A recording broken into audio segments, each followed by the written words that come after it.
Imagínate que Dios te pidiera amar a alguien que sabes que te traicionará, no una vez, sino una y otra vez. ¿Aceptarías? Osías, Lohi, y su historia revela el amor más incomprensible que existe. El amor de Dios, en la vida de Oseas, fue mucho más que la historia de un profeta. Fue un retrato vivo, palpitante y dolorosamente real del amor incondicional de Dios.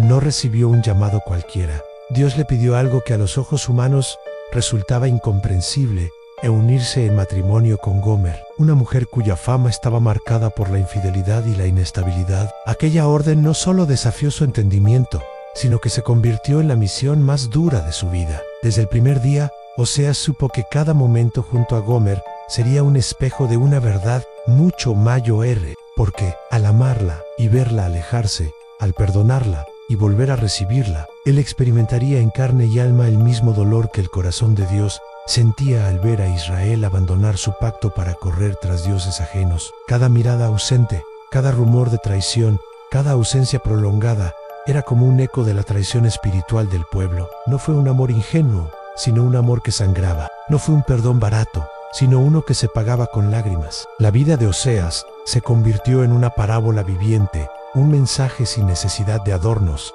donde sus heridas eran las letras y su fidelidad el pergamino. Así, en medio de un pueblo que ya no quería escuchar a Dios, su historia se levantó como un grito silencioso de misericordia y esperanza. Aún así, Oseas siguió amando, aun cuando el amor parecía no tener sentido. Siguió perdonando, aunque las heridas en su corazón no habían terminado de cerrar. Y, cuando muchos habrían dado por perdida a Gomer, él eligió rescatarla, pagando un precio que pocos estarían dispuestos a pagar. No lo hizo por orgullo ni por apariencia, sino porque entendía que su vida era el reflejo de algo mucho más grande que él mismo. Ese es el corazón de Dios, un corazón que no se rinde, que no guarda rencor, que no se cansa de esperar el regreso de quienes se han alejado. Un amor que no se mide por lo que el otro merece, sino por la profundidad de la misericordia que lo impulsa. Dios no solo busca a quienes se pierden, sino que también restaura lo que parecía irremediablemente roto. La historia de Oseas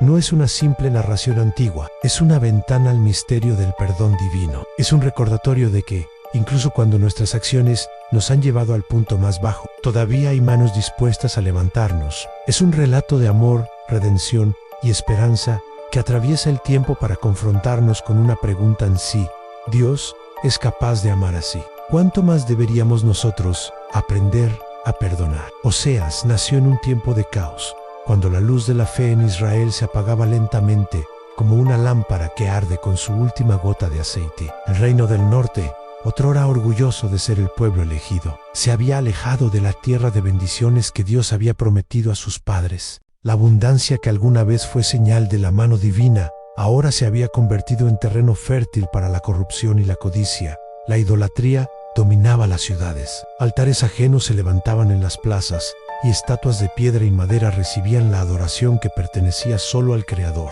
Los cánticos que antes exaltaban su nombre eran ahora sustituidos por rituales paganos. La fidelidad al Dios de Abraham, Isaac y Jacob se había cambiado por la devoción a dioses mudos, incapaces de salvar. Era una época de profunda oscuridad espiritual, donde las promesas eternas se olvidaban con facilidad y donde los deseos personales pesaban más que los mandamientos dados en el Sinaí siglos atrás. El pueblo caminaba con los ojos abiertos, pero ciego al peligro. Sus oídos escuchaban, pero no querían oír la voz de advertencia. La justicia estaba torcida, los líderes abusaban de su poder, y el pecado se había vuelto costumbre. En medio de esa neblina moral y espiritual, nació Oseas, un niño destinado a ser testigo de la decadencia de su nación, y más tarde, voz de un Dios que todavía no estaba dispuesto a rendirse con su pueblo.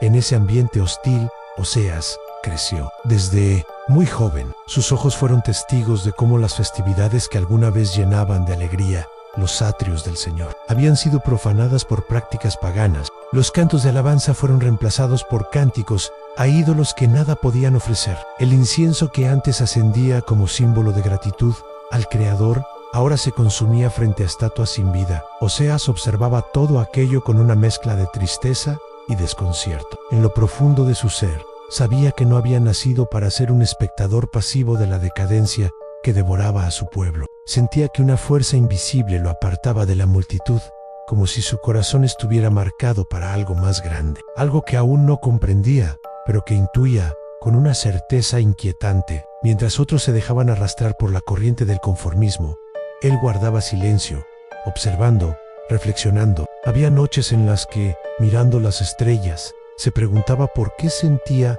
esa carga en el alma, por qué su espíritu no hallaba descanso en las mismas cosas que a los demás les daban satisfacción. Y entonces, cuando los días oscuros parecían no tener fin, la voz de Dios irrumpió en su vida. No fue un susurro vago, sino un llamado claro, inconfundable, imposible de ignorar. Ese momento lo cambió todo. Oseas comprendió que había sido separado desde antes de su nacimiento para una misión que no sería fácil, pero que marcaría el rumbo de su vida para siempre. No sería un profeta común, su vida misma sería el mensaje, y ese llamado cambiaría todo para siempre. Dios le dio una orden difícil de comprender: cásate con Gomer, una mujer infiel. Oseas obedeció. A ojos humanos, su unión parecía absurda, un hombre de Dios con una mujer de reputación cuestionable. Pero Dios estaba pintando, a través de ellos, el cuadro perfecto de su amor por Israel. Al principio, quizá Oseas pensó que su matrimonio tendría una oportunidad de estabilidad, pero pronto, la realidad golpeó en Gomer. Seguía buscando otros amantes. Cada ausencia, cada rumor, era un puñal, y cada herida que sufría el profeta reflejaba lo que Dios sentía al ver a su pueblo entregado a la idolatría. Aún así, Oseas no dejó de amarla. Los hijos que tuvieron no solo formaban una familia, a cada uno llevaba un nombre que era una profecía. Jezreel, lo ruama no amada, lo ami no mi pueblo. Eran mensajes duros, advertencias claras a Israel. Había roto su pacto con Dios. Con el tiempo, Gomer se alejó completamente. Terminó esclavizada por las consecuencias de sus decisiones. Y entonces Dios habló de nuevo: ve y tráela de vuelta. Cómprala, aunque ya sea tuya. Oseas caminó hasta encontrarla. Abatida y humillada, pagó el precio y la rescató. Ese acto era el espejo exacto del amor de Dios. Un amor que busca, que paga el rescate, que perdona a quien lo traiciona. Oseas no solo advirtió del juicio inminente por la idolatría, también mostró que, tras la corrección, Dios siempre ofrece restauración. Profetizó que, después del castigo, el Señor llamaría a su pueblo mi pueblo de nuevo, y la tierra volvería a florecer. La historia de Oseas no es solo un capítulo del pasado. Isaiah nos recuerda que, por muy lejos que hayamos ido, siempre hay un camino de regreso. El amor de Dios es mayor que nuestra traición, su gracia más grande que nuestro pecado. Ese es el mensaje que Oseas gritó con su vida. Siempre hay esperanza de redención. Si quieres escuchar más historias bíblicas tan poderosas como esta, suscríbete y activa la campana. La Biblia está llena de relatos que cambian la forma en que vemos el amor, el perdón y la esperanza.